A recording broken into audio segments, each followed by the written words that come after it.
The first interview we ever recorded for Booked All Night was way back in 2017. Since then, we've interviewed close to 50 authors combined between the podcast and our website. Unfortunately, during the Anchor FM Spotify merge, we had shut down the project and many episodes and interviews were lost. Through some extensive searching, I have managed to find roughly half of our interviews, and I'm in the process of uploading them again. We were still learning during these interviews, but I hope you enjoy the bad audio and awkward fangirling. Be warned though, the older episodes contain cursing, eating on mic, and loud pets. When you're done listening, please leave a 5-star review of the show, and then head over to the newer stuff, it's way better.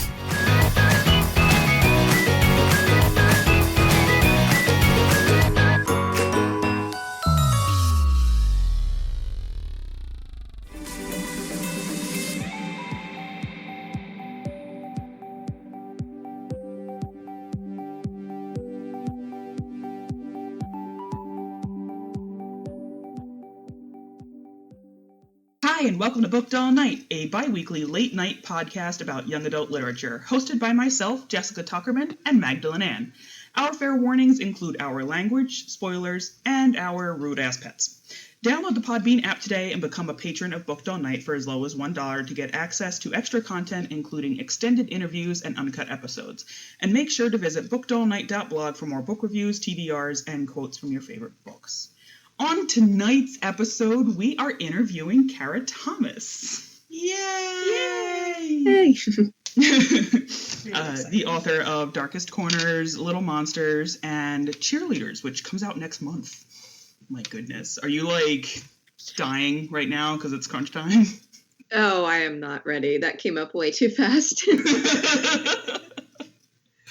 I can't even imagine. I'd be like, oh my god, no, it can't come out. It can't. No. I feel like the last book just came out, so. Oh my goodness. I actually had an arc of Darkest Corners, and they had sent it to me packaged up in an evidence bag, and I was like, oh, I'm gonna love this. And I did. I read it in one night. I'm like, oh, I'm done. Oh, crap. And Little Monsters is currently boxed up somewhere because I just moved, so I have yet to get to that, but I'm very excited because our semester's just ended, so we're yeah, I can read books. But could you give us a little synopsis for Cheerleaders for people who have yet to go look that up? Sure. So The Cheerleaders is a mystery thriller about a 17-year-old girl named Monica who, in her town 5 years ago, a series of mysterious accidents and murders left 5 cheerleaders at her school dead. And one of those cheerleaders was her older sister, Jen. So 5 years later, as the town is preparing for the anniversary to remember the girls, Monica is kind of snooping around because things don't really add up to her that these deaths weren't all connected and that it was all a coincidence. So she starts snooping in her stepdad's desk because he's the sheriff in town. And she finds her dead sister's cell phone and falls down a rabbit hole of figuring out what really happened to the cheerleaders 5 years ago.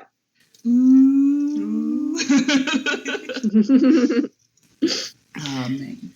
Yeah, so we both also write dark stories, and I'm kind of curious about where your stories start.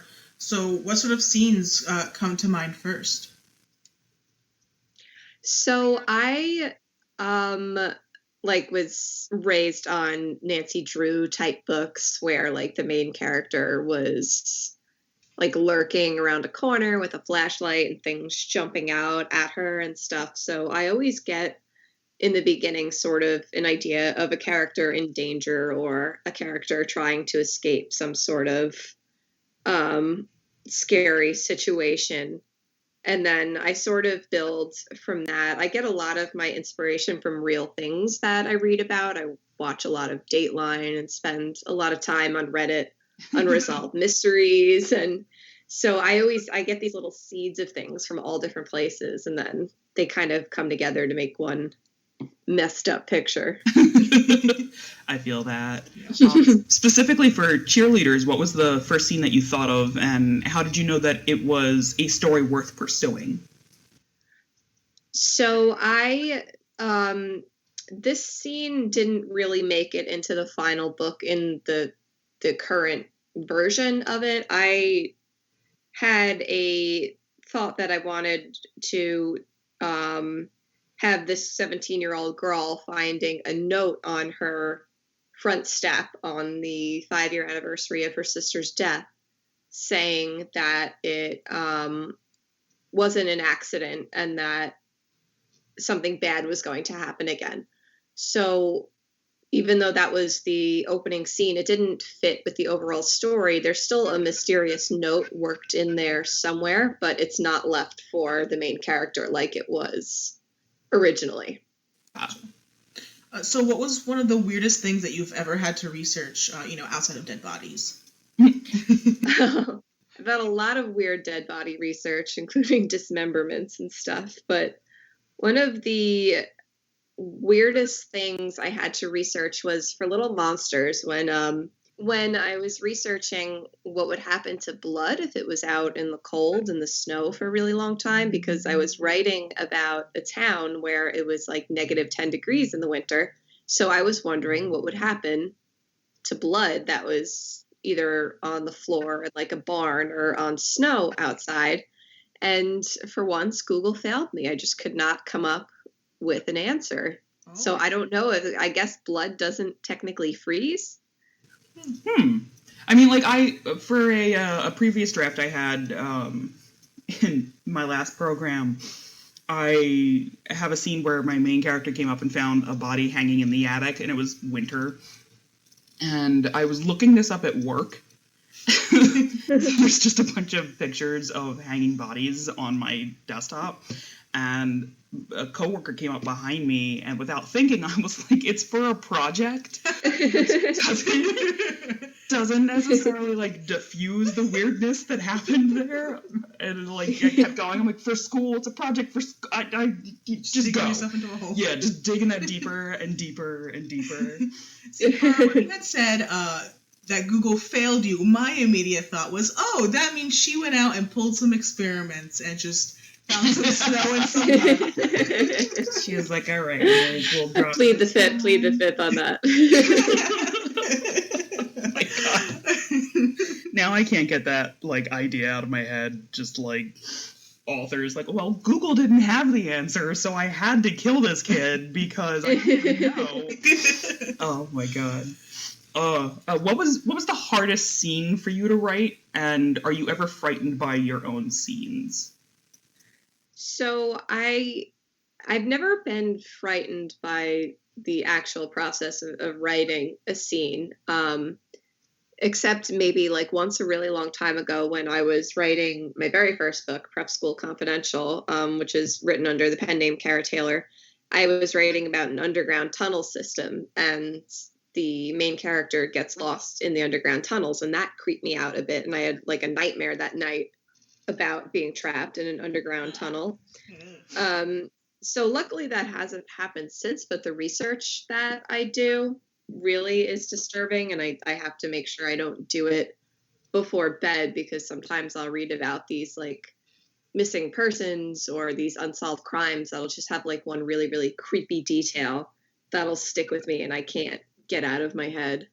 Not to keep you up this evening, but like, what would you think was the creepiest one that you've read recently? Oh, okay. Let me think quick. There was... Let me think. Oh, okay. So there was this really, really, really baffling case. I think it was in Ohio or something. But this guy went out partying with his friends at a bar, and they lost track of him, and he just disappeared, like seemingly off the face of the earth. So they pulled the security footage at the bar to try to see what happened to him, where he last went. And they never have footage of him leaving the bar. So it's like he just never left that night. Yet he disappeared into thin air. So either the security footage is wrong and somebody deleted a frame, or he like slipped out some secret entrance, or he's like under the floorboards in the bar somewhere. It was just really creepy. That's some Black Mirror shit. Oh, yeah. Like, yeah, exactly. It's just like, oh my God, that's so weird. Oh, Jesus. Oh, shaking it's weird. So do you ever struggle when you're drafting? Do you ever struggle with where the story should go? And what do you do when that happens? Oh, definitely, all the time. I get blocked a lot. I'm not a heavy outliner. I always start with a pretty loose outline. I know where the story is going to end up. Obviously, you can't really wing a mystery, or else nothing will really make sense when you're plotting it out. I wish someone had told me that, but yes. Yes. Yeah, I tried to write my first mystery without plotting, and mysteries are so complicated because they're like Jenga towers. If you pull out one piece, the rest of your plot might come crashing down because one clue might not make sense. So, but all the time I'll get stuck in the middle, where I'm supposed to, because I know where I need to end up, but I don't necessarily know what route to take to get there. So that's always really frustrating. And I wish 6 books in I had an answer, like a magic answer, but normally that means that I went wrong somewhere in the beginning, or not wrong, but I didn't think something out thoroughly enough. Because when you have a really good foundation for the beginning of your story, it's easier to build on that, and it's less like you're forcing pieces into place. So when I get really, really stuck, I sometimes have no choice but to go back and try to figure out where I went wrong. I'm giving Maggie a little side glance here. She rewrote her thesis 6 times this semester. Yeah. That was rough. I rewrote Little Monsters, I think, 6 times, so we're She's tied. Like, he's due in 3 days. Better delete it and rewrite it again. Oh, it was rough.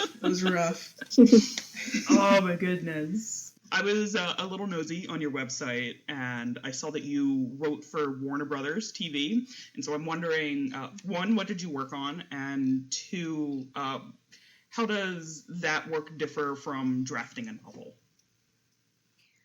So I wrote for Warner Brothers back in 2014. It was kind of a weird situation where they'd gotten hold of one of my books, and they wanted to know if I would be involved in adapting the book for them, but then the book didn't work out, so they wanted me to write something else for them.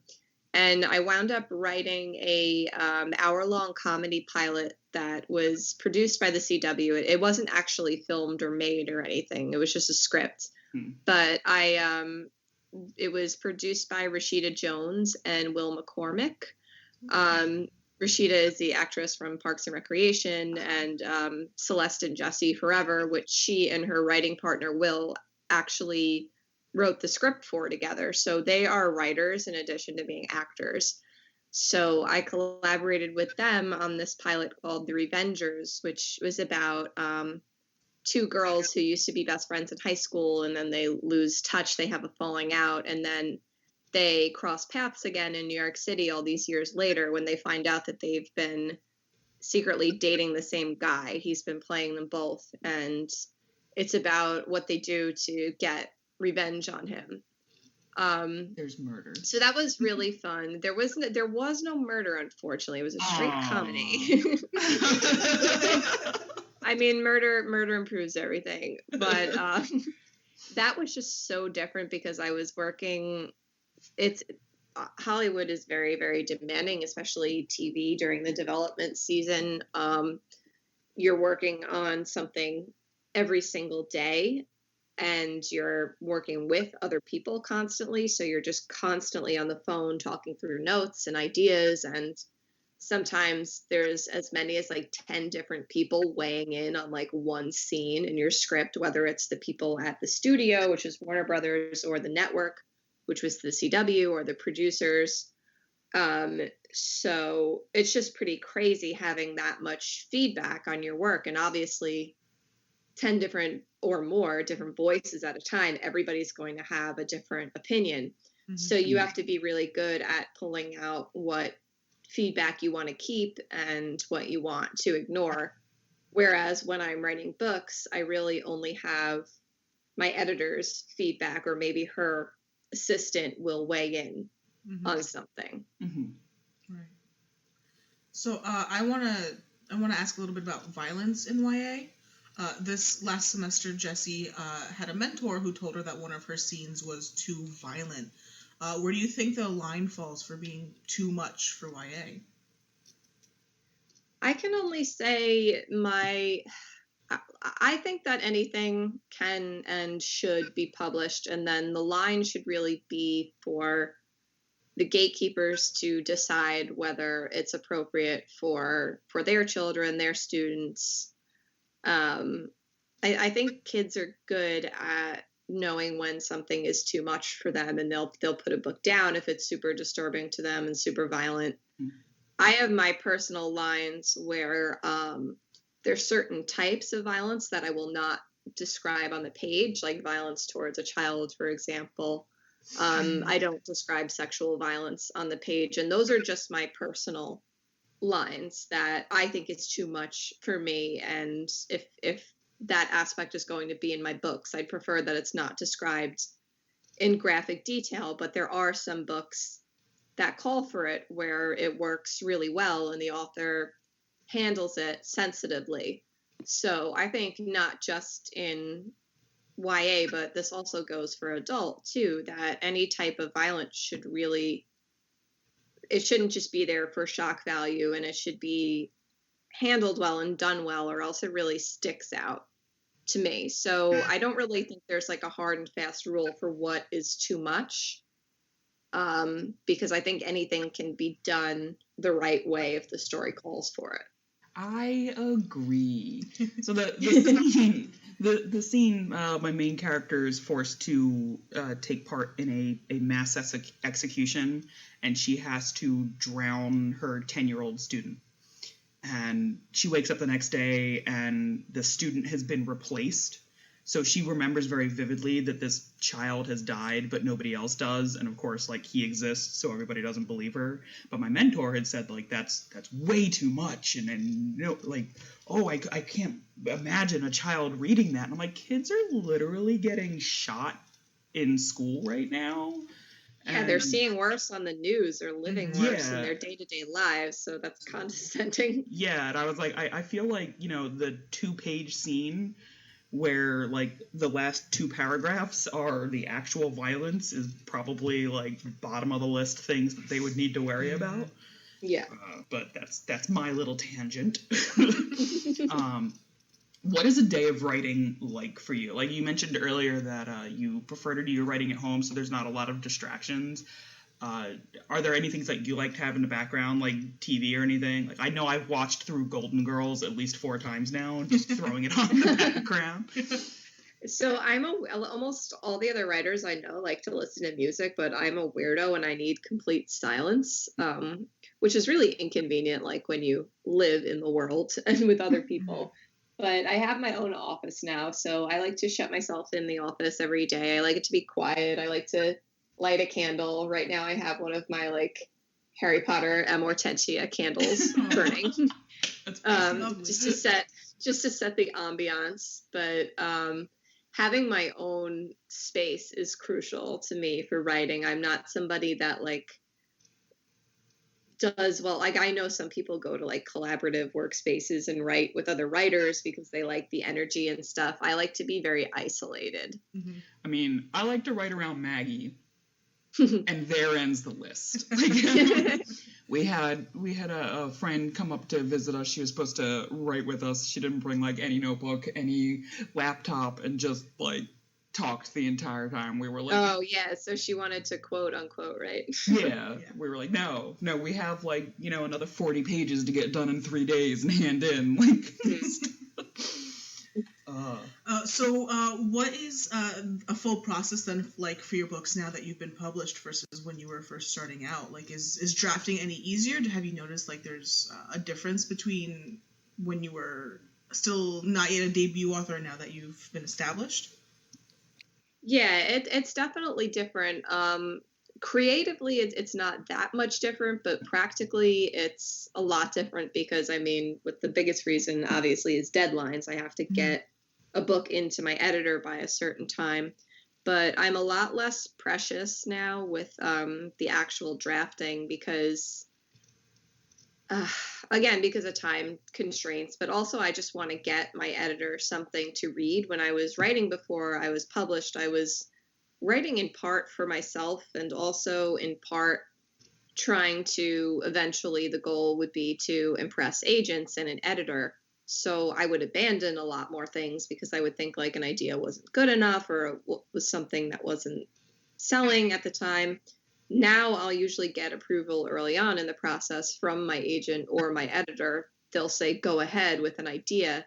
And I kind of have to, unless I really hate it or it's not working, I kind of stick with one idea for much longer than I did when I was earlier in my career. Mm-hmm. Okay.